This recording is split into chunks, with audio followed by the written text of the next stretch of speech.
I don't know who needs to hear this, but this is just a life-saving reminder for all of you DIY mechanics and mechanics.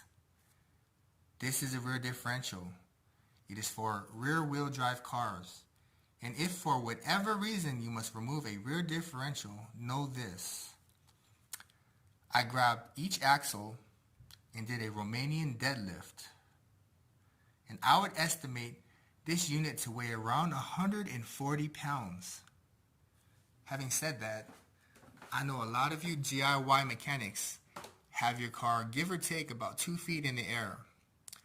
And for you professional mechanics, probably even higher. Now, can you imagine if you were laying on your back and your skull were right there, and a 140-pound piece of steel comes crashing down onto your skull? You could be killed or seriously injured. Having said that, I understood these risks. So when I was removing my rear differential, I kept my entire body out of line, meaning if this rear differential unit came crashing down, I would not get crushed by it. In addition, I used a car jack and a block of wood to jack up the rear differential to support the weight. So when I removed all 3 mounting bolts, all I had to do was safely lower the jack. I have another story. I once knew a guy, he had an 8-inch gash on his arm. And I asked him, what happened? And he said, man, back in the days, I was working on my V8 domestic. I was removing my transmission and it fell on my arm.